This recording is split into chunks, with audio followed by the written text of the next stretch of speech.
We continuously cross thresholds in our lives. A beginning, a change. Before we weren't, now we are. We transverse a physical threshold when entering a building, a room, or a town.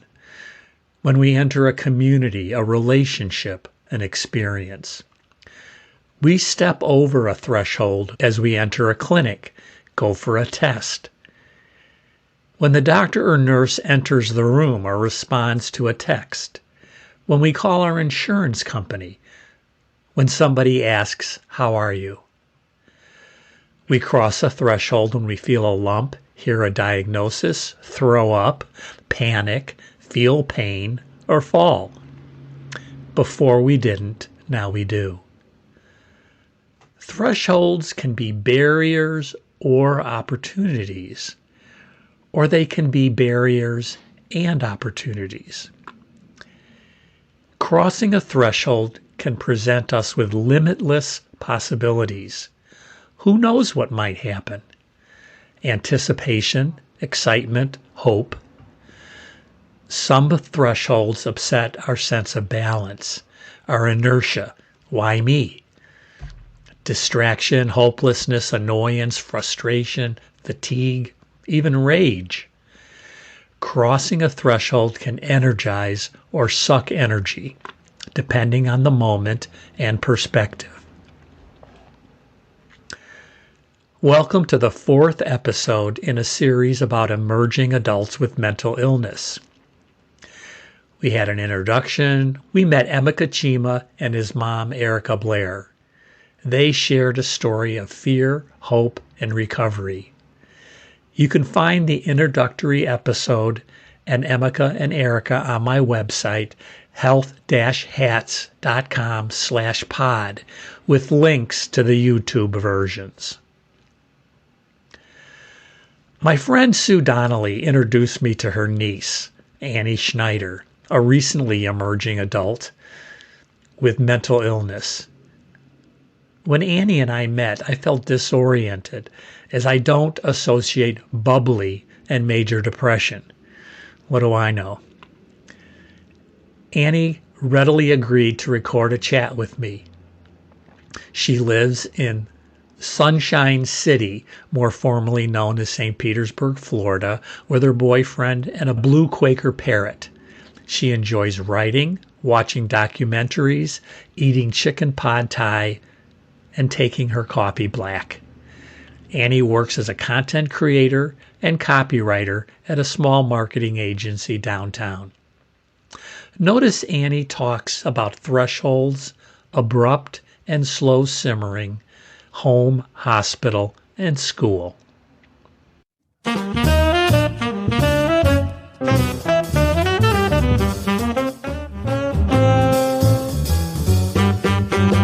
Welcome to Health Hats, the podcast. I'm Danny Van Leeuwen, a two-legged cisgender old white man of privilege who knows a little bit about a lot of healthcare and a lot about very little. We will listen and learn about what it takes to adjust to life's realities in the awesome circus of healthcare. Let's make some sense of all of this. Annie Schneider, thank you for joining us. I'm delighted that you're here. Of course. How did you experience that something was wrong, seriously wrong? To be honest with myself and my story, I always had felt a little different. But my parents actually came to me to talk to me about my health and kind of getting me on like a journey of figuring out what I'm going through. And I remember it happened like the summer when I was, I believe, 15. I feel a little bit badly because my parents aren't here to share their side of the story, but from what I can remember when I was 15, over 10 years ago, things were not right, and I was not really my best self in just a lot of ways. And I was struggling a lot. And I think my parents noticed it in me first. But eventually, I very quickly saw a lot of it. I was really unfocused in school. I had quick temper. I had just a lot going on that was not healthy. When we're teenagers, of course, you have your mood swings and all kinds of Hmm. normal things that we're all humans, but I was not like other 15-year-olds. I had a lot of preoccupation and obsession with like negative thoughts and negative thought patterns and unfocused in school. Later on, I find out from my mom. She, of course, didn't tell me in the moment, but later on, I found out I had a very like glassed over, glazed over look on my face and in my eyes a lot of the time. I didn't have a lot of, I know it sounds kind of cliche and kind of dumb, but I just didn't have a lot of my spirit. Hmm. I was kind of a shell of myself starting at 15. At least that was when it turned into like a healthcare journey to recover and get well. You're describing going on in your life and you're doing what you're doing, and sometimes you're miserable and sometimes you're not miserable. Sometimes life is okay. I'm just interested in that self-realization part of it. It's really hard for me to relate. Like recently, I took a medication that made me so despondent. And I was like, oh my God. I said to Ann's, my wife, Mhm. something is wrong. This is not me. But that was like dramatic. Yeah, Something dramatic changed, something kind of which cute. Yeah.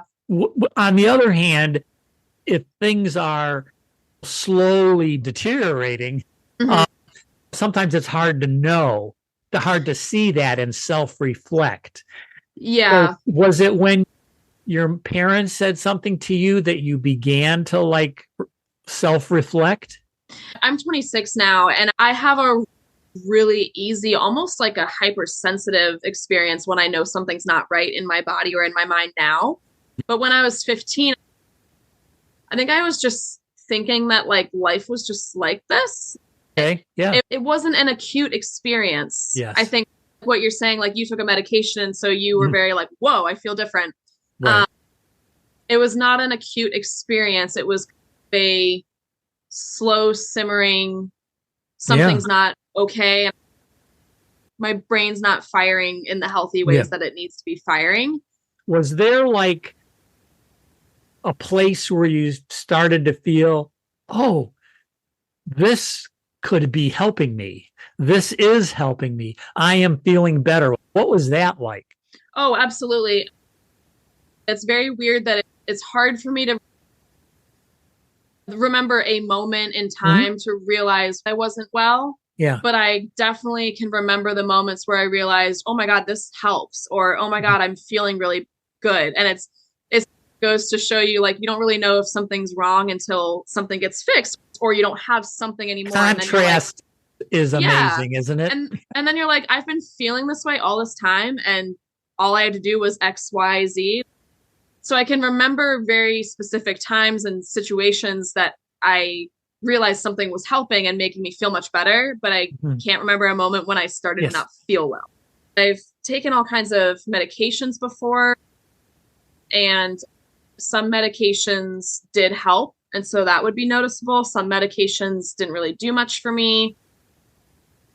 The journey with medication is very up and down when you're figuring out something that's working for you. I've probably tried maybe nearly 10 different types of medication. But as soon as we realized something wasn't working, don't take it anymore, figure out something else. Therapy is something that always made me feel better after, it still makes me feel better when I go now. I think treatment makes you think of like a surgery or a medication, but there's a lot of like treatments that after the fact you realize that it really helped. Yeah. Um, Were you like really despondent and then you got a diagnosis of depression? Your doctors want to get paid, so they have to put a label on it and so that they can bill for it. yeah, What is that? yeah. A lot of the symptoms that I was showing, I was very much textbook depression. I was a little bit hyperactive, a little bit, now you use the word manic, but I definitely was more heavy in depressive symptoms. Fit that like a perfect puzzle piece. But I got the diagnosis of bipolar 2. The generic understanding of bipolar is the equivalent ups and downs of mania and depression. Your mania is up here and your depression's down here, and it's a big wave. Bipolar 2 is still bipolar disorder. There's still manic episodes, but they are much, much more smaller and less severe and also less frequent. And the depression is what is the more serious piece of it. That was my diagnosis. So we treated it a lot like treating the depressive episodes, but also mood stabilizing. I tried taking antidepressants when I was younger. They actually really didn't do much on me because I didn't have clinical depression.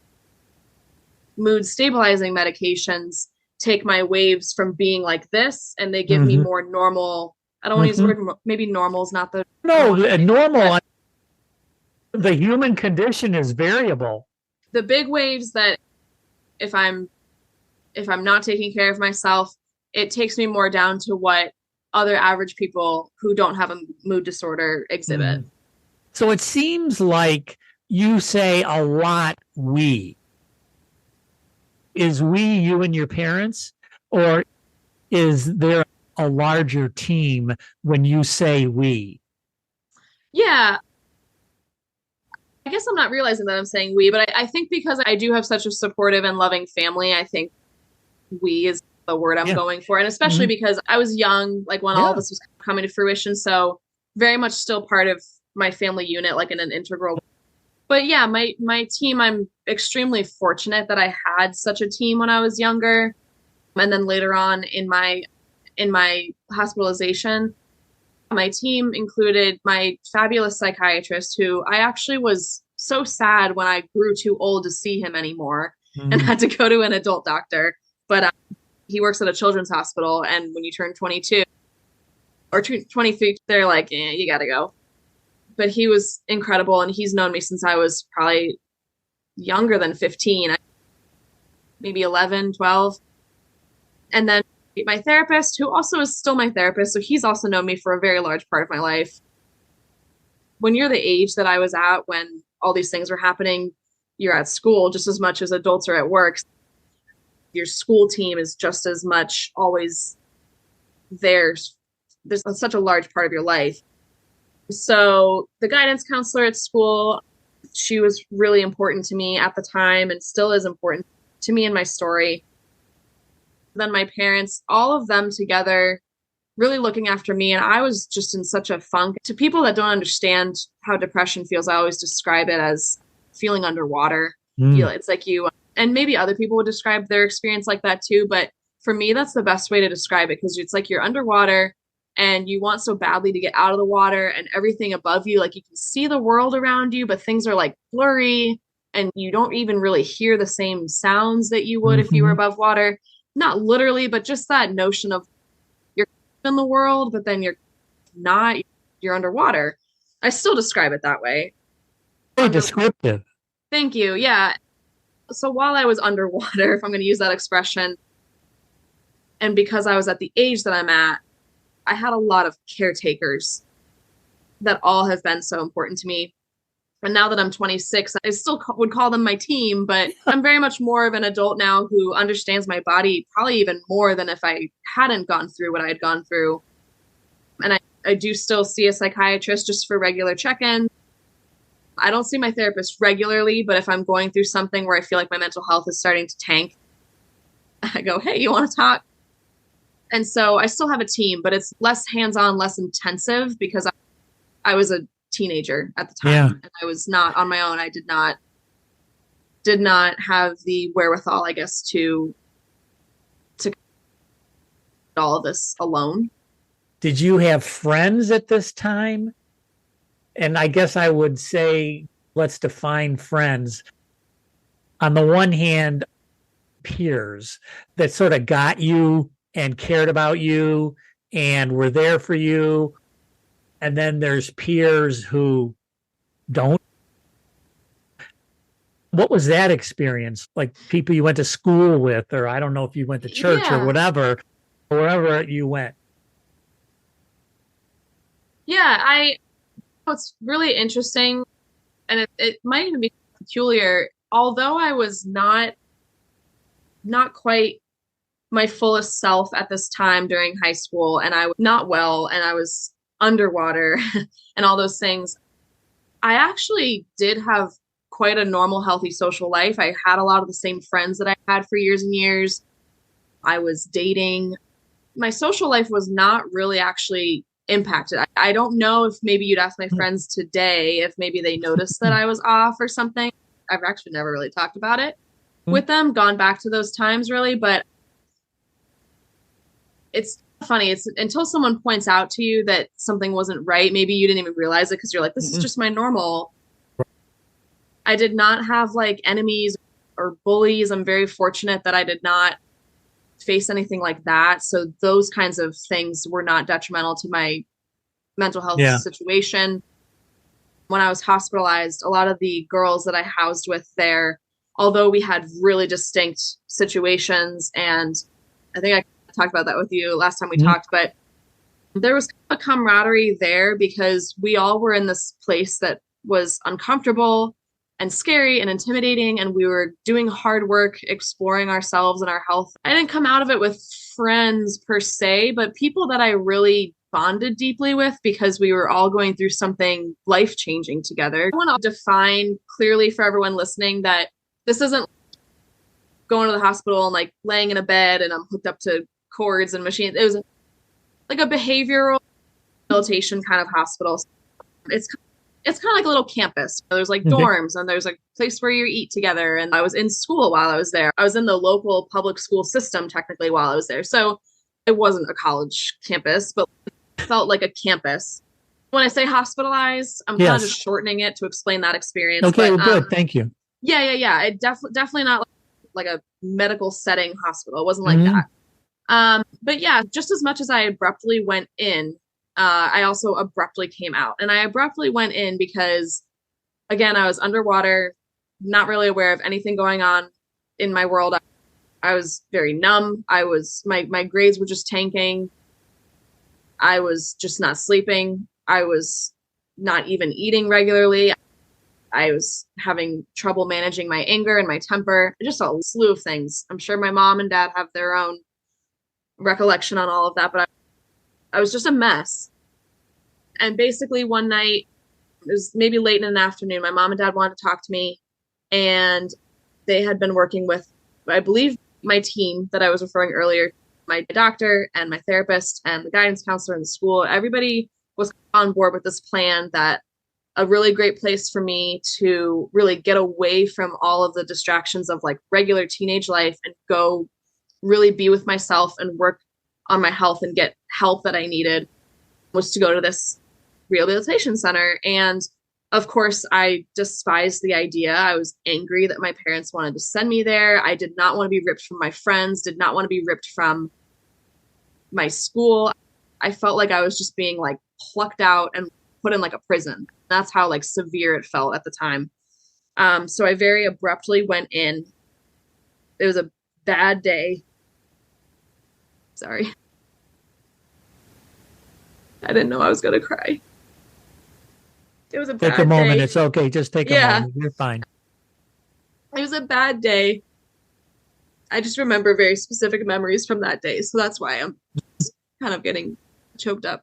But it was a bad day. And my mom and dad were doing what they could do to do the best they could do for me. It was really hard to be dropped off there. And yeah, I still see scenes in my head of seeing them leave. And I remember what I ate that day. It's pretty amazing. And so that was October 10th, 2012. And just as much as I was scared to go in because I felt like I was going into prison or something, it felt like that for me at the time because I was just so miserable. And it was a place where the system, so to speak, that's a whole other conversation probably, but it's a place where they were doing the best they could is the nicest way to say it. I have no negative thoughts towards the staff or the way the hospital was run or things like that. There's just only so much that healthcare and especially mental health care can do. So it was a perfectly fine place for what they had the resources for. But it felt like a prison. We were very protected. There was not a lot of privacy because of concern of patients harming themselves or harming others. And again, people came in with all kinds of different situations. So it was not even just depression, or I had roommates with anxiety, eating disorders, trauma victims, the PTSD. I mean, like the gamut of all the awful things that people might face in their life. We showered with the door open, no privacy. So it felt very prisony. We got one 10-minute phone call every day. I thought at the time that that seemed cruel. We're told that the reason for that is to really keep yourself focused on what you're doing here, the work you're doing here. It's rehab. It's the Right. same way you would, I don't want to say it's the same way you would treat people recovering from drugs or something, but any focus to like outside of your recovery was possibly not going to be Yeah. helpful. So 10-minute phone calls, and the people that could come to visit you were a very strict select group of people. And for many patients, that was important because you wouldn't want bad influences from the past or harmful family members to come by or things like that. I had feelings like this in the hospital too, where like I feel just extremely fortunate to have had the people and the resources that I had with my story, because I feel like I'm in the rare category of people that had the resources and abilities to be taken care of properly. Mhm. And I'm really humbled and feel very privileged to have those things. By far in the hospital, I was the one that always got mail. I was the one that always got like solid, happy, healthy phone calls with family. Like, it was almost like embarrassing. I almost felt like survivor's guilt sometimes in the hospital. Our conversation shifted from abrupt entry to abrupt reentry, entry into hospitalization, and reentry into life before hospitalization. Reentry. So I went in October 10th, 2012, like I said. And then I assume it must have been somewhere around November 8th, November 9th. A staff member, I just remember it was a woman. Oh my goodness. I don't even know what her role was at the center, but she basically wanted to have a private talk with me. And she was like, "You're going home and we're preparing like it wasn't called a reintegration plan, but essentially that's what it was. It was a big fat binder of like exercises to do and things to remember to do to maintain my health and everything." And me at the time, I was just, they think I'm ready to go home. Like, this is like great news, all this. And I was so excited to go back. And then I find out later on that it's not that they thought I was necessarily completely ready to get back. It's that It's all the insurance. the 30 days were up. Right. So that's why Right. it was October 10th to November 10th. And so, naive me was all like, "Oh, yay, I'm better." And it's actually just because if I stayed there, my parents would be in debt. And so that's a whole other like system topic about how healthcare and mental health care specifically, because I think a lot of the world still doesn't take mental health care as seriously as other parts of your body healthcare. I only stayed for 30 days, but I went home with a plan and all this. And then the other big, massive component of that was that I was not returning to my class. I was going to return to restart a junior year for the next year. So where I was supposed to be finishing junior year and then becoming a senior soon with my friends, I actually stayed back and did my junior year. Economically, looking back, it was really smart for me to do that because I got a much more solid school year out of doing another year rather than like scrambling to catch back up with what everyone else is doing and where I'm supposed to be and everything.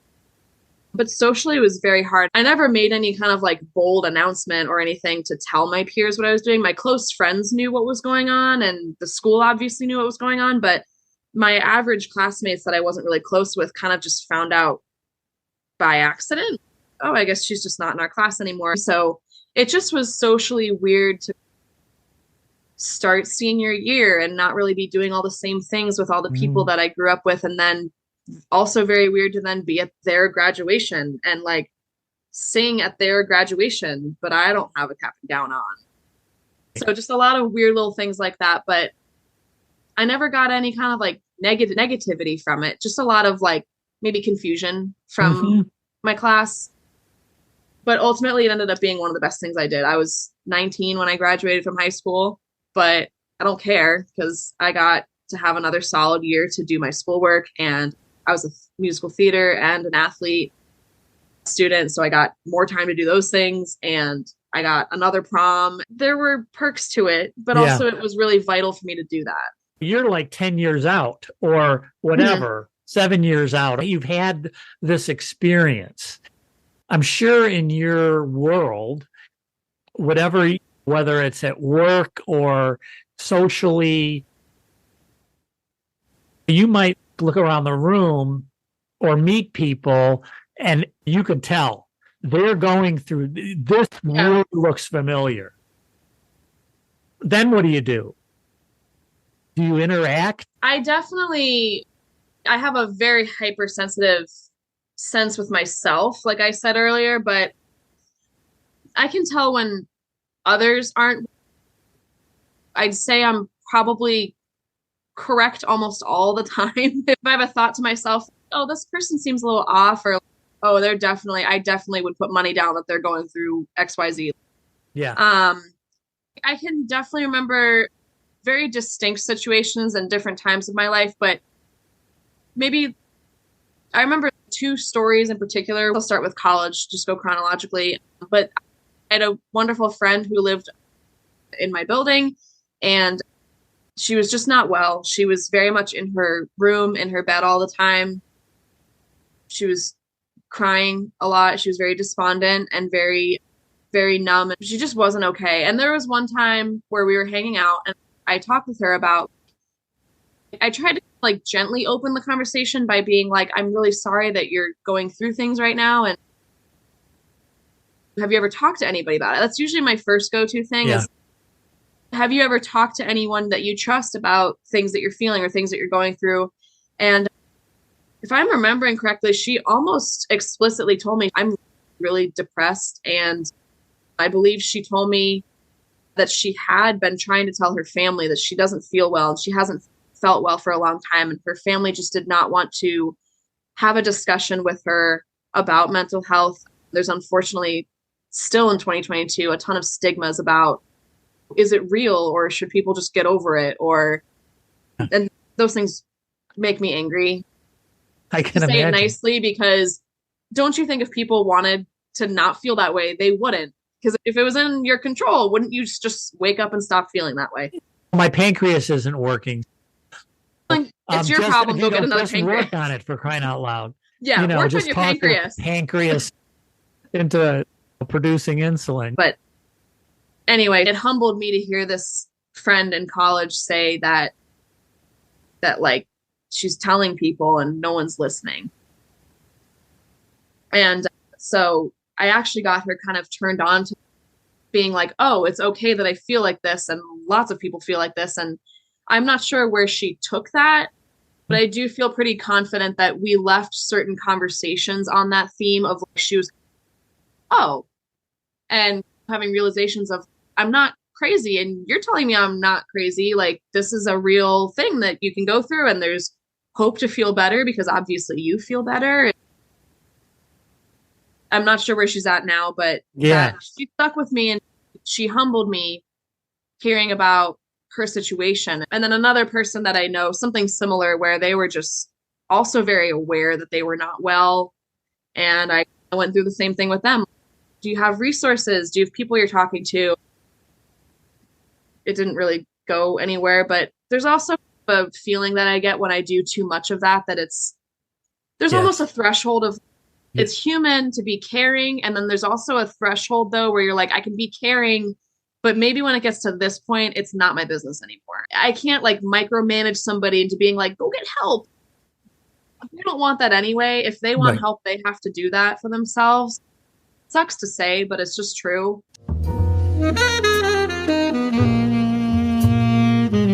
Now, a word about our sponsor, Abridge. Record your healthcare conversations with doctors and other clinicians with Abridge. Push the big pink button and record. Read the transcripts or listen to clips when you get home. Check out the app at abridge.com, abridge.com, or download it on the Apple App Store or Google Play Store. Let me know how it went.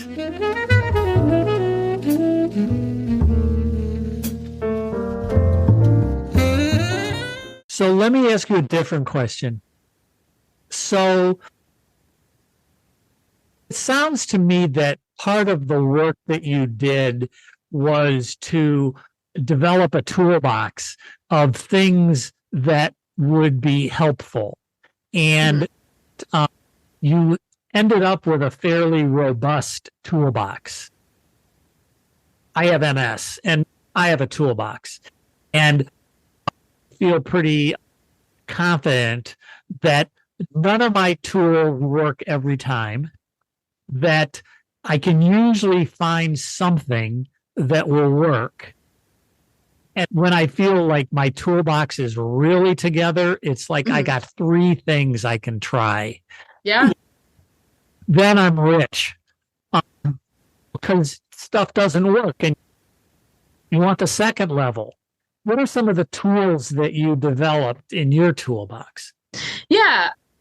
I think I first would say just generally on the toolbox topic, I would sum up a lot of this by saying that if there was a magic pill or like a magic spell or like a magic thing to eat, there would be no mental health issues because we would know the answer. Like, and I think you could say that to basically any issue or disability or illness or syndrome, or there's no perfect answers because every body is different and then everybody's resources are different. But my toolbox is, I've never written down actually like a list of things. I've never written down a whole list of this is everything that I do. But my toolbox, I guess, is a combination of like physical, actual things and then also behaviors or refraining from certain behaviors. So meaning like actual physical things, does that mean going for a run, breathing deeply? Is that what you mean by physical things? Physical things, I'm saying like medications. Okay. Maybe just mostly medications because a lot of it is also behavioral and like action based. Medications did change everything for me. I'm actually taking much less medication than I did when I was younger. Some of it I've discussed with my doctors due to my age and my brain maturing, but also a lot of environmental factors still influence everything. I'm very fortunate right now that I'm in a really stable, successful life with good friends and a boyfriend that really takes care of me and loves me, a job that I'm really good in. Medication, though, still is vital, and especially for many people. I want to be careful not to preach medication as like a perfect situation. It's not perfect. They're going to come with side effects. I've taken some that made me gain weight, some that made me lose too much weight, some that made me dizzy and feel awful, and some that made it hard to wake up. And so that's what I was talking about earlier. Medications are magical. It's great that we have that medical technology, but some aren't going to be good for you and some are going to be okay for you and some are going to help. So medication is a piece of the toolbox, but sunshine and daylight and fresh air have always been really important to me. Sometimes my loved ones, like my friends and my boyfriend, sometimes they'll like tease that I like always have the windows open, and so it's so bright in here, and it has to be like I don't want to feel like I'm in a cave. But too much of being in the dark all the time would actually start to influence my mental health. So there's that in my toolbox. I don't even know Hmm. what that would be called. I guess just like Yeah, I get seeking it. natural light. But the sun is a very natural thing that our primitive bodies and brains need. Yeah. It's not natural for us to be in the dark all the time. I'd say also something that helps is being around loved ones and family and friends when I am struggling. Pets are very powerful. Like I've had some hard times just here in our apartment now where I'm like, I'm gonna go pick up the family dog, Lucy. Having Lucy around will instantly lift me up a little. So that's something that I do. I love to drink alcoholic beverages and drink alcohol and socialize, and I love to celebrate with alcohol, but I am careful with it because too many times have I had too much, and maybe not too much in a way, like, oh, I like too drunk or something, but too much in that the next day and even like days afterwards, I feel emotional effects from the depressant nature Hmm. of Yeah. alcohol. I'm careful not to drink, especially if I'm already going into it in a negative mood. I only want to touch alcohol if I'm feeling neutral or feeling really happy or feeling Mm. celebratory or whatever. Right. I'm never going to drink to make myself feel better if I'm sad or if I'm angry or to escape from something. I've never had the desire to, but I've also just pledged to myself, like, I'm not going to touch that stuff because that's going to be awful for the next few Yeah. days of getting through whatever I'm going through. There's all these different apps out there. Mm-hmm. You- People say this is for meditation, this is for social networking, this, I don't know. So, is there any like virtual tools that you use? Virtual tools, not so much. I'm a traditional paper and pen girl, to be honest. So I do like to journal, especially if I'm going through tough episodes with something. Hmm. Um, but as for apps, I guess one that is quite relevant to my mental health and mental health for users would be Headspace. I think there's probably a lot of resources within it, but essentially it's a lot of like meditative, like narrations, music. It's kind of like podcasting. You just turn something on while you're trying to meditate. It'll be like guided meditations, stories that kind of help you just lull into sleep and kind of get Hmm. into a dream like mindset to relax. There's products in there to listen to focus and to relax and to elevate creative energy and things like that. But I always almost religiously used it for sleep.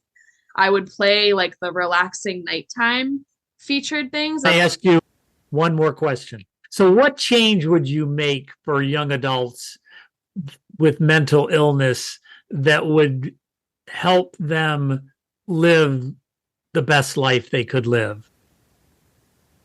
My role as a patient and someone who's been through a lot, I've always thought like I have a really unique voice that can help people by just starting the discussion, keeping the discussion healthy and accurate, helping people adjust skewed perceptions of what mental illness can mean and what it looks like. And it's not just stuffing pills down your throat. And there's a lot of still nasty misperceptions, bad perceptions out there of what it all means. If the question is what I would change, right? Yeah. For youth. I can feed you back what I've heard you say. Okay. I think what you've talked about is you talked about family, you've talked about getting help early, you've talked about hope. Uh, but if you were king for a day and you could wave your wand and something would be different that would benefit young adults with mental illness. I'm really like geared into like wishing that mental health was just better understood. And I don't know if that's something that I would have to say to the medical community or to just the general community at large. But something really big, and I wrote this down because it's like the theme of everything that I want to talk about most in general in life, but also in here is that treatment doesn't have a face and recovery doesn't have a face because treatment and recovery are going to be so different for everybody. Really, it's I want what you're saying. It's not one face. one face. Yeah. I want to destroy any perception that this mental illness looks like this and this is how you treat it. I think that Yes. is such a, you don't do that with cancer, and you don't do Right. that with heart disease, and you don't do that with MS. It's not a good way to look at health. Health and the human body are so much more complex than that. I think something a lot of people are scared of is like maybe they don't want to talk about something that they're struggling with mentally because they're scared that they're going to get prescribed a medication or something. And while that might be something that helps many people, cognitive behavioral therapy also is really therapeutic, and it can genuinely impact you. Also, surrounding yourself with healthy family and friends and a healthy environment will impact you. I actually, in addition to what I struggle with in terms of mood, I also, for episodes in my life, in my young adulthood mostly, I suffered from panic attacks. And I changed certain things in my life. I changed jobs, and I got out of stressful situations and stressful social situations. And I didn't do that to get out of panic attacks. But since I made those changes, I haven't had panic attacks. So the environment also is really crucial as well. So any perception that like treatment looks like this, I think that's Yeah. my biggest hang up Yeah. is that, It's and not people are cookie cutter. not cookie cutter. And it's also not, it shouldn't be intimidating because there's a dozen different ways that can help. And it's about finding what mix of all those things works with you and your situation and your body. That's brilliant. It was really nice to talk about all this. Yeah. And I just celebrated actually my 10th like hospital anniversary on November 10th. Yeah. And so I do, Congratulations. because those days were already burned in my mind anyway, Right. the way a birthday or something is burned in your mind. I've just accidentally been like counting them. And I realized, oh my God, it's 2022, which means this is 10 years. I was not expected to graduate high school, and I definitely wasn't supposed to go to college. And my future was super unknown. And I graduated from high school. I graduated from college. I'm in a healthy relationship. I have friends and a job, and I take care of my health on my own. And a lot of it was me doing that for myself and my team and all the support I had when I was young. And it's a combination. But there's hope. I hope is such a cliche word. If other people who might be listening have been through certain things that sound similar to mine, it's not the end of it. It's like where you're at right now is so not the end. Thank you. Yeah. Thank you so much. This has been great. No, thanks, I Danny. appreciate it.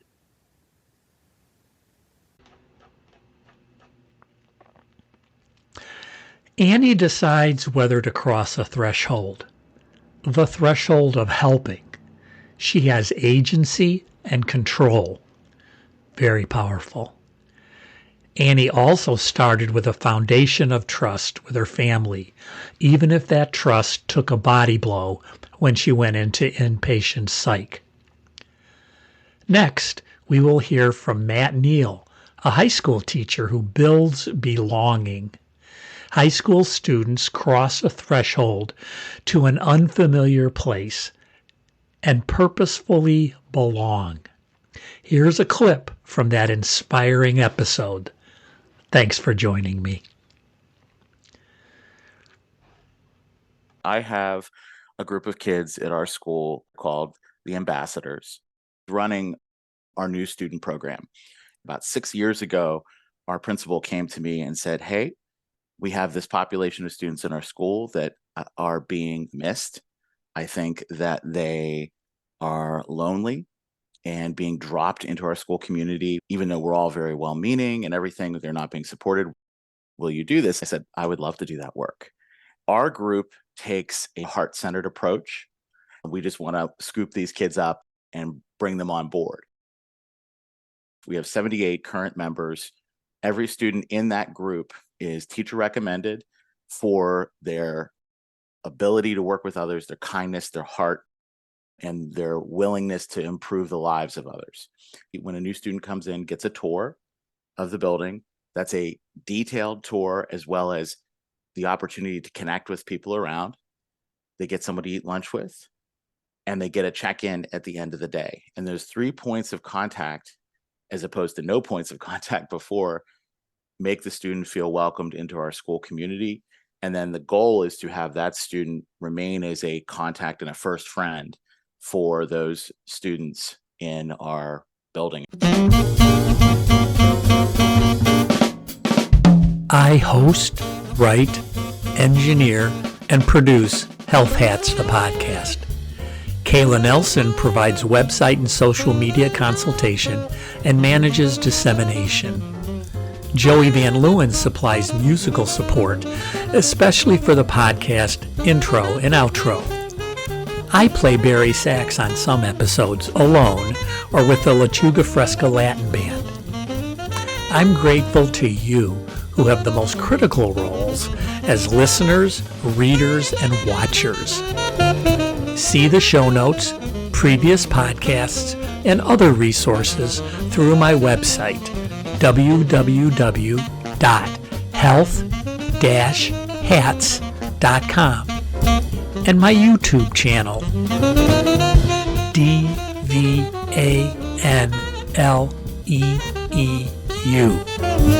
Please subscribe and contribute. If you like it, share it. See you around the block.